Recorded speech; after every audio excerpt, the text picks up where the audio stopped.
Comenzamos. Dios, te queremos agradecer por un nuevo día que nos das, por un domingo más donde podemos estar compartiendo tu palabra. Como siempre lo deseamos de todo corazón, es que nos puedas hablar, que sea tu palabra hablando a nuestros corazones, a nuestros oídos, para poder escucharte claramente y ser prontos también para ponerlo en práctica, porque eso sin duda va a traer bendición, provecho y edificación para nuestra vida. Por eso esperamos que en esta mañana puedas también transmitirnos lo que tenés para cada uno de nosotros. En este tiempo distinto, en este tiempo donde estamos aprendiendo también de muchas cosas, que tú nos sigas enseñando y que sigas fortaleciendo a cada familia donde esté. Te pedimos esto y te agradecemos todo en el nombre del Señor Jesús. Amén. Bueno, muy bien. Bienvenidos a todos, ahí vi que se fueron sumando algunos más, bienvenidos y buenos días para todos en una nueva transmisión, nuevo mensaje de parte de Dios. Habíamos empezado el domingo pasado, el título era o es una montaña de felicidad, en este caso la parte 2, la continuación, y esto tenía que ver, por supuesto, con, ahí lo había puesto también en la imagen, con lo de Mateo capítulo 5, ¿no? Lo que se conoce como el Sermón del Monte, que incluye 3 capítulos, el 5, 6 y 7 de Mateo, es todo el sermón que el Señor Jesús enseñó ahí en el monte. Y bueno, nosotros simplemente nos estamos deteniendo en lo que son las bienaventuranzas, que es la primera parte de este sermón, de este mensaje, de esta enseñanza de Jesús. Y en esta mañana vamos justamente a continuar con las otras 4 bienaventuranzas que encontramos en este capítulo. El domingo pasado empezamos viendo las primeras 4, que simplemente para hacer un muy breve repaso, habíamos visto del versículo 3 de Mateo capítulo 5 hasta el versículo 6. Y bueno, dice la primera bienaventuranza, los pobres en espíritu, y hablamos en ese aspecto de la humildad que debía haber en cada persona, que todos aquellos que quieran entrar al cielo, entrar al reino de Dios, se necesitaba en primer lugar la humildad. Humildad, ¿por qué? De reconocer que nosotros mismos no podemos llegar al cielo, no podemos ir a Dios, sino es a través de reconocer justamente nuestra necesidad de Dios. El segundo paso, el segundo refugio, el segundo nivel de esta montaña que estamos escalando, que estamos subiendo, tenía que ver con bienaventurados los que lloran.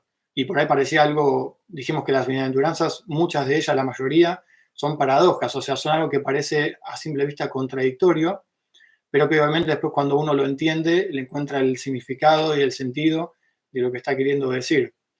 Y justamente esto de llorar tenía que ver con un arrepentimiento, tenía que ver con darme cuenta de que yo no puedo ir a Dios.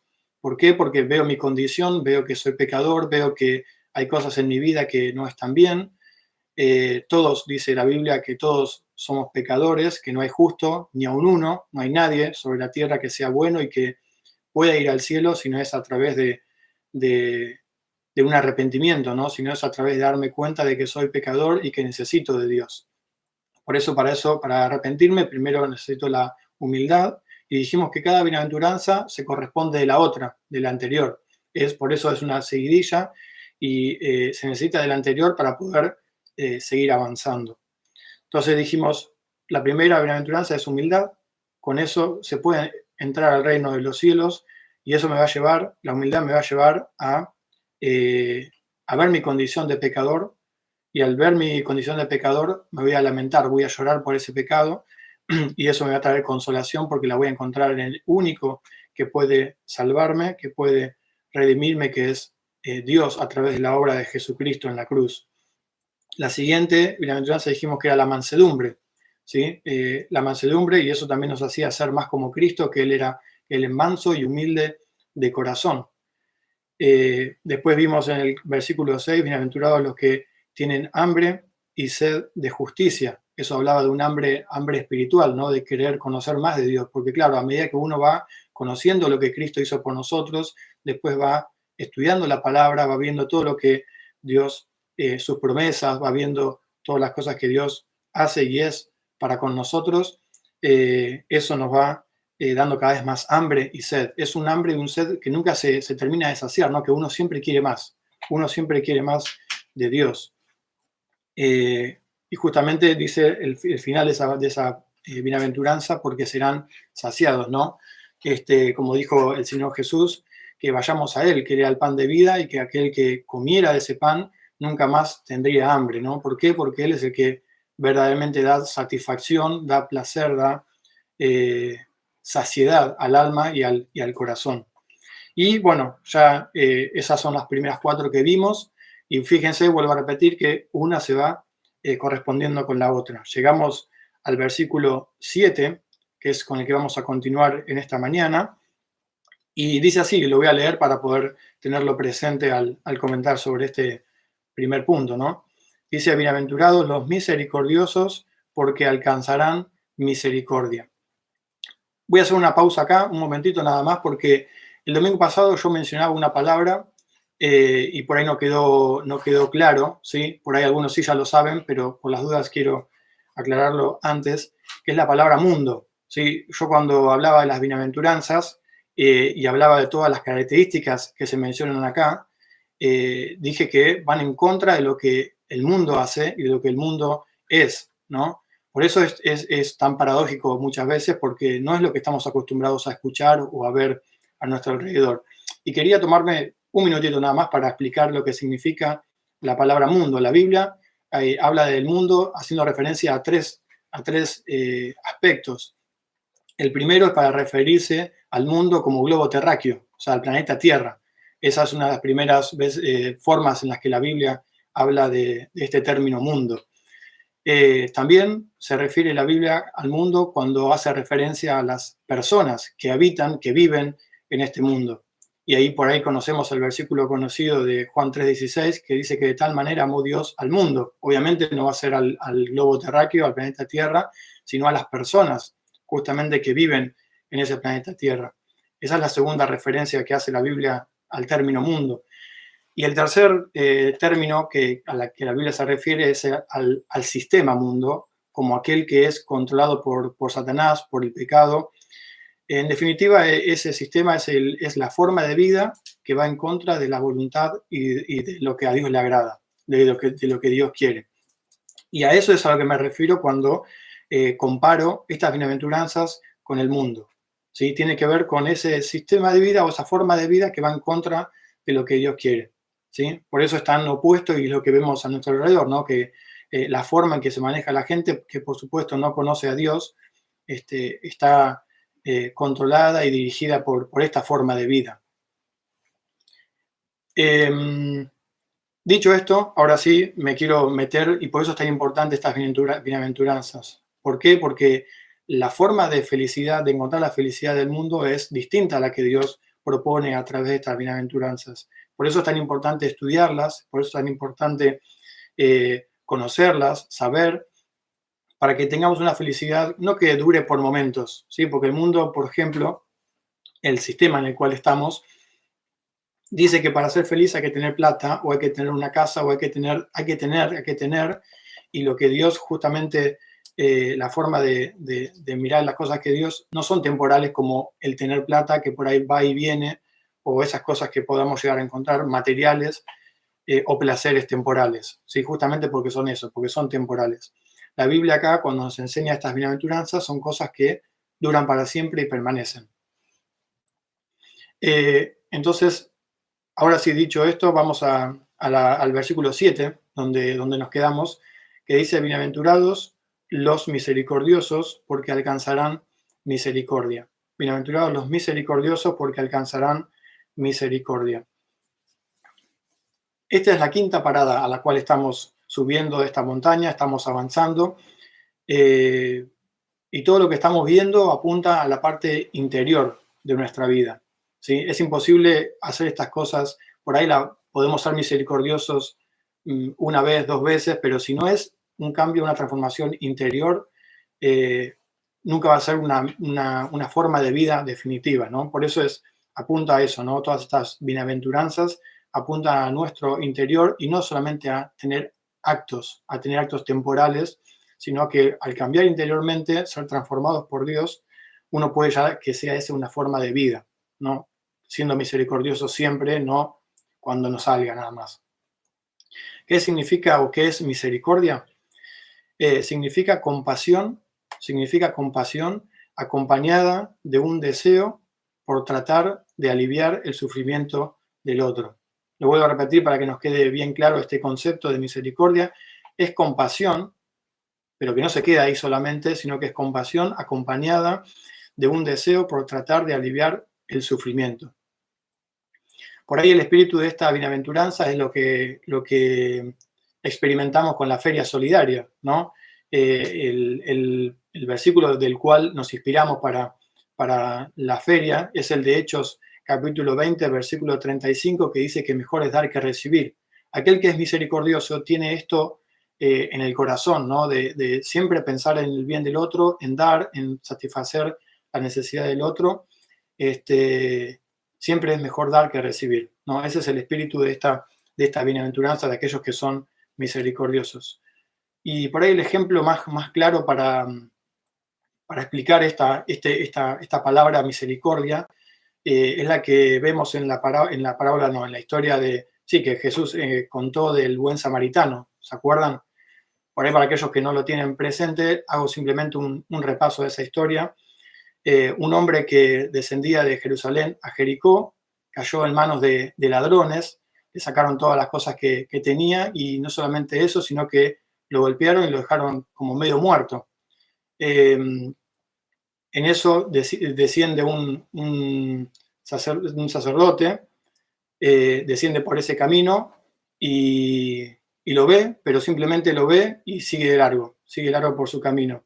Después pasó por ese camino también un levita que hizo exactamente lo mismo, simplemente lo vio, tal vez tuvo compasión, ¿sí? Porque vio lo que le estaba pasando, pero también dice la Biblia que siguió de largo, hasta que un samaritano pasó por ese camino también y dice que lo vio, pero no solamente que lo vio, sino que dice que fue movido a misericordia. ¿Qué es lo que hace la misericordia? Hace lo que este hombre hizo. No solamente pasó por ahí, sino que dice que se acercó a la persona, vio la situación en la que estaba y dice que vendó y curó sus heridas, lo cargó consigo, lo cargó con él y lo llevó hasta un lugar para que lo pudieran cuidar, la pudieran sanar y pagó para que todo eso, para que justamente pueda sanarse este hombre. Esa es la actitud de aquel que es misericordioso, aquel que tiene misericordia. Ve la necesidad, ve lo que le está pasando al otro, pero no solamente lo ve, sino que también busca aliviar el sufrimiento, busca ayudar en lo que esté necesitando. Obviamente que esta historia nos lleva a pensar en el ejemplo supremo de misericordia y lo vemos en Dios, ¿no? El Dios de toda misericordia, de aquel que envió a su hijo, a su único hijo, lo envió a este mundo a morir por cada uno de nosotros. Lo envió a este mundo porque Dios vio nuestro sufrimiento, Dios vio nuestra condición, Dios vio nuestra miseria e hizo algo, ¿sí? Justamente eso es lo que tiene que ver con la misericordia. Ver el sufrimiento, ver la necesidad y hacer algo en consecuencia. Y Dios vio nuestra miseria, Dios vio nuestra condición lamentable por el pecado, vio nuestro sufrimiento y por eso Cristo vino a aliviar nuestro sufrimiento, Dios vino a ocuparse de nuestra condición a través de Jesucristo, a través de la obra en la cruz. Así que por ahí van a ver que yo en cada una de estas paradas que vamos haciendo voy repitiendo mucho esto de lo que Cristo hizo por nosotros. ¿Por qué? Porque justamente Él es el modelo del cumplimiento de todas estas bienaventuranzas y eso nos toca directamente a nosotros, ¿no? Como una bendición, como de aquellos que se apropian de esta fe y de lo que Él hizo por nosotros. Por eso, por ahí lo voy en estas situaciones, porque Él es el ejemplo de todo en lo que vamos a ir viendo las bienaventuranzas. Entonces dijimos que Dios fue misericordioso al enviar a su Hijo y aliviar nuestro sufrimiento, aliviar y a sanar nuestras heridas causadas por el pecado. ¿Cuál es la promesa de aquellos que sean misericordiosos? la promesa es que alcanzarán misericordia. Alcanzarán misericordia primeramente de aquellos que, de otros a nuestro alrededor. ¿Por qué? Porque cuando nosotros obramos con misericordia, también eso en definitiva vuelve, ¿no? Cuando uno siembra abundantemente para las cosas del reino, para las cosas de Dios, todo eso vuelve, ¿sí? Vuelve en nuestra vida también acá. Y por supuesto que Dios también va a ser aquel que recompense esa misericordia con más misericordia. Justamente dice el Salmo 18:25, dice que Dios siempre, con el misericordioso, se mostrará misericordioso. Así que por eso es que esta bienaventuranza se cumple con aquellos que son misericordiosos y van a alcanzar a recibir también misericordia. En sexto lugar, avanzando en estas bienaventuranzas, subiendo, escalando esta montaña, este desafío, versículo 8 dice: bienaventurados los de limpio corazón, porque verán a Dios. Bienaventurados los de limpio corazón, porque verán a Dios. Esta parada tiene que ver justamente con la pureza de corazón. Y vuelvo a repetir lo que dije en el punto anterior, ¿no? Esto no es algo de intelecto, no es algo, la fe cristiana no es algo de teología, no es algo de conocimiento simplemente, sino que tiene que ver con algo interior, como estaba hablando en este pasaje, del estado de nuestro corazón, del estado de nuestro ser interior. Y justamente aclaro esto por las dudas, pero por ahí se aclara también que obviamente la Biblia acá no se refiere al corazón físico, sino que cuando habla de corazón, en este caso, está hablando del centro del ser, el centro del ser, del pensamiento, de la voluntad, de la mente, de todo. En definitiva, es todo lo que controla al hombre, eso es el corazón, es lo que lo lleva a vivir y a actuar de la forma que actúa, lo que hay adentro de cada uno de nosotros. Como dijimos, es el hombre en su totalidad. Ahora, obviamente, con el pecado con el que todos nacemos y con el que todos venimos, ese corazón, como dice la Biblia, es engañoso y perverso. Es algo que va siempre a tratar de hacer las cosas que no agradan a Dios, va a ir en contra de lo que Dios quiere. ¿Por qué? Porque todos los que nacemos con pecado, todos, al tener este pecado, vamos a ir en contra de la voluntad de Dios. Por eso es engañoso y perverso, y por eso necesita esta transformación de parte de Dios, que Dios entre en nuestra vida, que Dios empiece a controlar nuestra vida a través del Espíritu Santo, una vez que lo recibimos en nuestro corazón, justamente una vez que aceptamos lo que Cristo hizo por nosotros, entonces Él va a hacer una transformación en nuestro interior. Y es ahí recién que podemos decir que podemos ir camino a la santidad, podemos ir camino a un corazón cada vez más puro, a limpiar nuestro interior de todo ese pecado.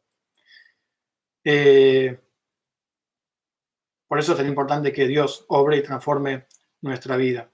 Eso que significa, entonces dijimos, el corazón es la parte interior de cada uno de nosotros, que sin conocer a Dios obviamente está gobernado y dirigido por el pecado, y por eso hacemos las cosas que hacemos, ¿no? Ahora, ¿qué significa puro? Una vez que está restaurado, una vez que Dios entró en nuestra vida y empieza a controlar, uno puede ir purificándose, limpiándose. ¿Qué significa esto de ser puro o limpio? Bueno, también tiene dos significados que se aplican a este término. El primero quiere decir sin mezcla, o sea, que es honesto, que es sincero, que no está dividido y que va en una sola dirección. Eso quiere decir sin mezcla, ¿sí? Sin mezcla, que va en una sola dirección, que no está dividido. Por eso Dios habla muchas veces, acá sobre todo en el Nuevo Testamento, que no se puede servir a Dios y a las riquezas, que no se puede servir a Dios y al mundo, al sistema, al pecado, justamente, no se puede servir a Dios y al pecado. Por eso también esa lucha entre el espíritu y la carne, es todo siempre hay esta diferencia, ¿no? Y muchas veces el corazón nuestro está dividido. Por eso Dios espera que a través de esta bienaventuranza podamos entender que Dios quiere que nuestro corazón vaya en una sola dirección, que no tenga mezcla, que no tenga compartir con nadie, ¿no? Que no tenga un gris o una tibieza espiritual. Por eso implica una decisión, es un desafío, implica tomar una decisión. Por eso el salmista también oraba, crea en mí, oh Dios, un corazón limpio, ¿no? Eso es lo que clamaba el salmista, un corazón limpio, un corazón que no se desvíe, un corazón que vaya justamente en una sola dirección, que es la que sea la que le agrade a Dios. Pero también no solamente implica sin mezcla, sino también este término significa sin mancha. Sin mancha, que obviamente quiere decir sin contaminación, sin suciedad, porque, vuelvo a repetir, el pecado lo que hace es justamente traer contaminación, pudre nuestra vida el pecado, y lo que Dios hace por medio de la renovación en nuestro interior, a través también de la obra del Espíritu Santo, es que nos va transformando y nos va sacando toda esa impureza, nos va sacando toda esa contaminación de nuestra vida.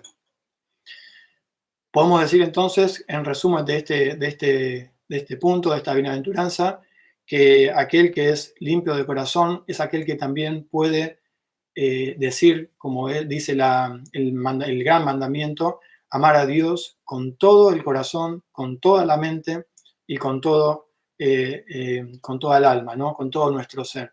Porque ese es el espíritu también de esta bienaventuranza, amar a Dios con todo, con todo. Un corazón que no esté dividido, que vaya en una sola dirección, totalmente nuestra vida dirigida a Dios. ¿Cuál es la promesa de aquellos que tengan un corazón limpio y busquen la santificación? La promesa es que verán a Dios, verán a Dios. Como dice también el Salmo, ¿quién subirá al monte de Dios y quién entrará en su lugar santo o en su presencia? Bueno, termina diciendo el Salmo, por ahí alguno lo está repitiendo también ahí, solamente el limpio de manos y el puro de corazón. ¿Sí? Solo aquel que tenga el deseo de purificarse es aquel que también pueda estar delante de la presencia de Dios, que es un Dios santo, un Dios puro, un Dios perfecto. Y esta promesa de ver a Dios en parte se cumple en esta vida mientras estemos acá. Recordamos lo que dijo Moisés, ¿no? O lo que se dice de Moisés en Hebreos, que se sostuvo como viendo al invisible. ¿Sí? Es bueno tener en nosotros también esta expectativa de que algún día vamos a ver cara a cara a Dios, pero que en el mientras tanto podamos mantenernos, sostenernos como viendo al invisible. Como dice otro pasaje también, hoy lo vemos como en un espejo, oscuramente, pero va a llegar el día, va a llegar el momento que le veremos cara a cara, tal como Él es. Y agrego otro pasaje más para ir uniendo este hilo de pensamiento, que el que tiene esta esperanza de algún día ver a Dios cara a cara, se purifica a sí mismo, ¿sí? Así como Él es puro. Por eso está todo relacionado, ¿no? La santidad, buscar la santificación, buscar ser puros de corazón, tiene que ver con el deseo de querer ver a Dios, de querer encontrarnos cara a cara con Él. Así que mantengamos viva esta esperanza para también poder vivir una vida de santidad para nuestro Dios. Seguimos avanzando en la séptima y anteúltima de las bienaventuranzas que estamos viendo en este Sermón del Monte. Dice así el versículo 9, bienaventurados los pacificadores, porque serán llamados hijos de Dios. Bienaventurados los pacificadores, porque serán llamados hijos de Dios. Y acá se suma un nuevo grado de dificultad. Pensemos que este mensaje estaba siendo dirigido a judíos. Es el primer mensaje del Señor Jesús que se venía presentando como aquel que como el Mesías, como el Mesías, como el rey esperado de Israel. Y justo empieza en Mateo, ¿no? Y antes de esto está el Antiguo Testamento. Ahora, con la venida de Cristo, empieza este Nuevo Testamento. Y los judíos, ¿qué esperaban? ¿Un rey pacifista, un rey tranquilo? ¿O esperaban un rey que venga con gran poder a destruir todo, a hacer justicia y a librarlos de la mano, ¿verdad?, de los romanos? Obviamente que esperaban esto último, ¿no? Imagínense que se encuentran con esta bienaventuranza que les dice, bienaventurados los pacificadores, porque serán llamados hijos de Dios. Creo que no les había justamente una paradoja, una contradicción en eso, en lo que ellos estaban esperando.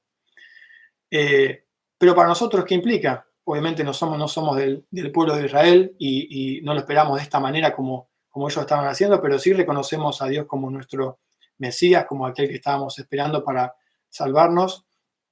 Pero ¿qué implica para nosotros esto de ser pacificadores? ¿Qué significa esto? Pacificadores aquellos o son aquellos que desean y aman y disfrutan de la paz. Y si en algún momento por alguna razón se pierde esa paz o se quiebra, van a buscar de restaurarla y de recomponerla. Es alguien que trata incluso de hacer la paz entre las personas. Cuando ve algún conflicto entre dos personas, trata de solucionarlo, de arreglarlo, pero sobre todo se va a preocupar por buscar que las personas busquen tener la paz con Dios. Ese es el verdadero espíritu del pacificador o del pacifista, de aquel que ve a las personas que necesitan de Dios y va a buscar que tengan la paz con Dios, que busquen la paz con Dios. Esa es la preocupación fundamental de aquel que es pacificador.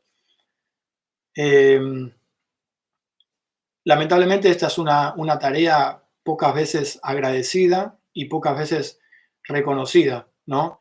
¿Por qué? Porque cuando uno se mete en la vida de otros para tratar de solucionar un problema que pueda haber, y sobre todo cuando quiere arreglar justamente las personas con Dios, en todo sentido, esto generalmente trae ciertos conflictos, ¿no? Es como que uno se mete en los problemas en lugar de que los problemas vengan a uno, ¿no? En este caso, aquel que busca la paz, que busca generar la paz entre las personas o entre las personas con Dios, probablemente termine siendo en algún punto perjudicado, ¿no?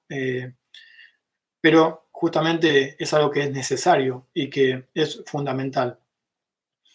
El pacificador es aquel que no habla mal de los demás, por más que los otros sean agresivos o los ofendan, el pacifista no va a buscar hablar mal de esas personas. Generalmente uno tiene, cuando digo uno me refiero a mí, ¿no? Generalmente tengo la tentación de que cuando alguien dice algo de mí y por ahí no es agradable, yo tengo esa tentación de querer responder o de querer hacer algo, de querer justamente hacer lo contrario a lo que este pasaje está diciendo. Y por ahí a vos que estás del otro lado también te pasa lo mismo, ¿no? De cuando alguien te dice algo, inmediatamente uno quiere reaccionar y inmediatamente uno quiere o salir a defenderse o salir a decir algo peor de lo que el otro le dijo, ¿no? Pero justamente el pacificador va a tratar de que eso justamente no pase, ¿no? Va a tratar de controlar su lengua, es algo que tiene que aprender a controlar su lengua, y no va diciendo cosas, y menos sabiendo que eso puede causar algún daño, ¿no? No va a ir diciendo cosas de los demás o de lo que sea, porque sabe que puede causar un daño. Una de las cosas principales para fomentar la paz es saber cuándo no hay que hablar. Qué importante, ¿no? A veces yo soy una persona que le gusta hablar, y a veces por hablar uno mete la pata o hace cosas que no convienen, ¿no? Por eso una de las cosas principales para fomentar la paz es saber cuándo no hay que hablar. Saber cuándo no hay que hablar, cuándo hay que callarse y medir las consecuencias de lo que uno pueda llegar a decir, ¿no? Aquellos que actúen de esta manera, que sepan controlar su lengua, que sepan cortar también cuando viene algún comentario que no es de edificación o no es para provecho o va a impedir que se transmita la paz o se mantenga la paz, hay que buscar esto, ¿no? Hay que buscar, buscar la paz y seguirla. Aquellas personas que vivan de esta manera, entonces, como decía recién, serán llamadas hijas de Dios, hijos e hijas de Dios. En definitiva, Dios va a reconocer a aquellos que son pacificadores como sus hijos. Qué bendición, ¿no? Qué promesa que hay detrás de esta bienaventuranza, de este desafío de ser pacificadores. ¿Por qué? Porque en definitiva fue Dios quien empezó proveyendo un medio por el cual podemos nosotros tener paz con Dios. Y es justamente en este punto vuelvo a hacer el énfasis en la persona del Señor Jesucristo, en aquel que murió, que se ofreció, que se entregó en una cruz, que murió por nuestros pecados para que Él pudiera hacer la paz de nosotros con Dios, ¿no? Él es nuestra paz, Él es nuestra paz. Y Jesús logró en la cruz la paz nuestra con Dios pero también nos da la posibilidad de nosotros tener paz en nuestro interior, con nosotros mismos y también con los demás. ¿Sí? Es imposible ser pacificador para con los demás y con Dios, obviamente, si no es primeramente que recibimos esta bendición de la paz con Dios a través de la obra de Jesucristo. Por eso es importante aceptar esta obra, reconocernos pecadores y recibir de la paz de Dios y la paz con Dios. Y avanzamos a la última de las bienaventuranzas, versículos 10 y 11. Toda esta bienaventuranza está incluida en estos dos versículos, la última. Dice así: bienaventurados los que padecen persecución por causa de la justicia, porque de ellos es el reino de los cielos. Bienaventurados seréis cuando por mi causa os insulten, os persigan y digan toda clase de mal contra vosotros mintiendo. Esta última bienaventuranza tiene que ver con sufrir por Cristo, sufrir por Cristo. Y esta es una bienaventuranza, a diferencia de todas las anteriores, que no la buscamos, o sea, no es algo que nosotros tengamos que hacer. Esto viene a nosotros solo, ¿sí? Justamente por vivir de acuerdo a las bienaventuranzas anteriores, y sobre todo a la anterior, que leímos recién, de ser pacificador, como consecuencia de vivir así, vamos a ser perseguidos, vamos a sufrir por Cristo. Hay un precio que pagar, obviamente, por todo esto, pero vuelvo a repetir, vale la pena, ¿no? Vale la pena porque somos parte del reino de Dios, somos parte de lo que Él vino a buscar y salvar, y que estábamos perdidos, ¿sí? Esta, como dije antes, es una consecuencia de todas las anteriores, pero sobre todo de la anterior, de vivir siendo esos pacificadores, y es tal vez la mayor de las paradojas que encontramos en estas bienaventuranzas, porque ¿quién va a ser feliz? ¿Quién va a ser dichoso o sumamente feliz y pleno sufriendo persecución, o siendo perseguido o sufriendo algún tipo de mal? Por supuesto que a simple vista uno diría nadie, por supuesto. Pero, bueno, esta palabra que encontramos acá como perseguidos o que padecen persecución tiene que ver con bueno, lo encontramos mucho en el primer tiempo de la iglesia, pero tiene que ver con ser casados, ser heridos, y por ahí la palabra que se usa es cuando uno caza a algún animal, ¿sí? En ese sentido es el que está usando de perseguido en este versículo. ¿Por qué? ¿Por qué vamos a ser perseguidos y como todo lo que mencioné recién, cazados y heridos como animales, parece? Por ser justos, por practicar la justicia. En definitiva, en resumen, Juan capítulo 15, Jesús dijo en Juan capítulo 15, le han perseguido, también a ustedes, hablando a sus discípulos, también a ustedes los van a perseguir. Pero como dije recién, esto también es parte de Juan, es parte de los evangelios y que fue dirigido y es lo que Pablo le dijo a Timoteo, ¿no? Dijo, los que quieran vivir piadosamente en Cristo Jesús padecerán persecución. Cuando uno quiere vivir conforme a la voluntad de Dios y de acuerdo a los valores del reino de Dios, como estamos viendo en las bienaventuranzas, probablemente va a padecer persecución. Es lo que le dijo recién, que mencionaba de Pablo a Timoteo. Así que no es fácil, obviamente, ser cristiano o seguir esta fe. No es fácil.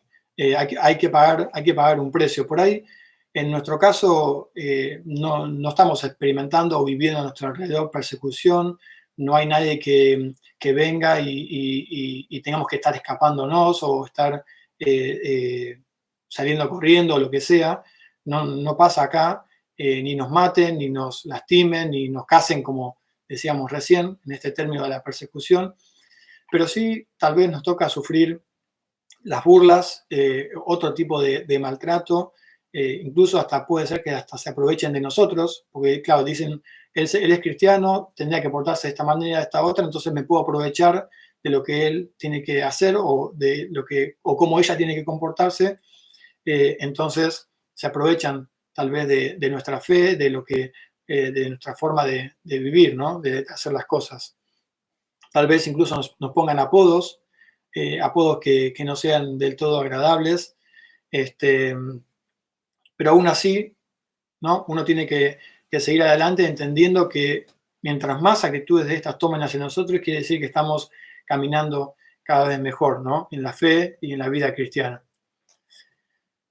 Y esta promesa, esta bienaventuranza termina con la misma promesa del versículo 3, con la primera de las bienaventuranzas que empezamos viendo. Dice así, el versículo 10 que leímos: bienaventurados los que padecen persecución por causa de la justicia, porque de ellos es el reino de los cielos. De ellos es el reino de los cielos. Es como si en el versículo 3 y en el versículo 10, integrando también el 11, que es parte de la misma bienaventuranza, es como si hiciera un paréntesis y todo lo que dice en el medio es parte de lo mismo. Todo el espíritu del reino de Dios y la forma de vida del reino de Dios, la conducta de aquel que es cristiano, es como se refleja en todo esto, ¿no? Es todo lo que las bienaventuranzas que fuimos leyendo y meditando hasta ahora. Es como que todo eso está integrado. Dice entonces más adelante, como resumen de aquel que vive conforme a estas bienaventuranzas, conforme a esto, el versículo 12 del capítulo 5 de Mateo dice: en definitiva, gozaos y alegraos, porque vuestra recompensa es grande en los cielos. Y termina diciendo, pues así persiguieron a los profetas que vivieron antes de vosotros. ¿Con qué quiero terminar en esta mañana? Con el desafío a que subir esta montaña no va a ser fácil, ¿sí? Escalar esta montaña no va a ser fácil. Requiere, como habíamos dicho el domingo pasado, de despojarnos de nosotros mismos, de sacarnos todo el peso de encima. Y el gran peso que tenemos es el pecado. Eso nos va a impedir completamente poder subir esta montaña y poder acercarnos a Dios. Por eso, lo primero que quiero dejar en claro es que si hay pecado en nuestra vida, despojémonos de todo eso, de todo peso, de todo pecado, de todas las cosas que nos puedan impedir correr y subir esta montaña para poder llegar a la cima con total plenitud, con total paz. Y vamos a experimentar todas las bendiciones que hay detrás de cada una de estas bienaventuranzas. No sé, en tu caso, en qué instancia estarás o en qué lugar de la montaña te encontrás. Por ahí ya estás por la mitad, por ahí ya fuiste pasando los primeros pasos que fuimos viendo. No sé, la verdad que esto se lo dejo a que cada uno pueda pensar y reflexionar cada uno en su vida delante de Dios cómo está, si hay pecado que confesar, si hay cosas que todavía no se fueron restauradas, hay que ponerlo delante de Dios, ¿no? Cristo ya pagó por todos esos pecados en la cruz. Simplemente está esperando que nos acerquemos a Él, le entreguemos nuestra vida, le confesemos todo nuestro pecado y Él va a estar siempre pronto y dispuesto a tener misericordia de nosotros, porque entiende nuestra condición, porque sabe que somos pecadores y sabe que lo necesitamos a Él más que a nadie, ¿no? Así que el primer desafío de este Sermón del Monte es reconocer nuestra necesidad de Dios, acercarnos a Él, confesar nuestro pecado, y Él va a extender de su misericordia a cada uno de nosotros y de su amor. Y nos va a perdonar, ¿sí? Nos va a perdonar. Y así vamos a poder recorrer este sermón del monte tan hermoso, una enseñanza tan necesaria para el tiempo de hoy en día, donde, vuelvo a repetir, el sistema que nos rodea va en contra de todo esto.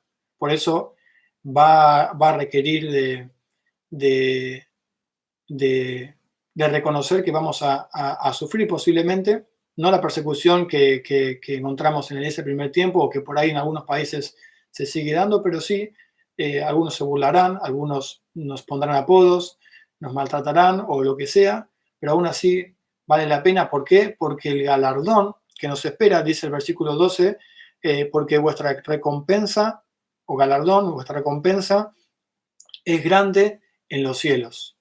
Más grande que cualquier persecución, más grande que cualquier sufrimiento, más grande que cualquier cosa que podamos sufrir por Cristo, la recompensa es todavía mayor. Por eso también el espíritu con el cual tenemos que experimentar estas bienaventuranzas es sabiendo que lo que viene siempre es para el creyente es mucho mejor, ¿sí? Como decía Pablo, estar con Cristo es muchísimo mejor que cualquier cosa que pase en esta vida, ¿no? Y es el desafío que te quiero dejar, ¿no? Que vale la pena, vuelvo a decir, vale la pena subir esta montaña porque uno encuentra que la vida tiene valor, tiene sentido, tiene propósito cuando vivimos conforme a este perfil del cristiano, ¿no? En definitiva, es un lindo perfil del cristiano el que vive con estas bienaventuranzas. Y termino con el versículo que dice en Mateo, también, justamente la forma en que termina el Sermón del Monte, en el capítulo 7, al final, dice que cuando terminó Jesús, versículo 28, estoy leyendo del capítulo 7, con esto ya termino, dice, cuando terminó Jesús estas palabras, todas las del Sermón del Monte, no solamente la de las bienaventuranzas, sino todas, después el que quiera la puede continuar leyendo en su casa, pero cuando terminó Jesús de enseñar estas palabras, la gente estaba admirada de su doctrina, porque les enseñaba como quien tiene autoridad y no como los escribas. Yo lo que espero es que puedas tomar esto como la palabra de Dios, como la palabra de Jesús mismo que nos está enseñando y transmitiendo esto.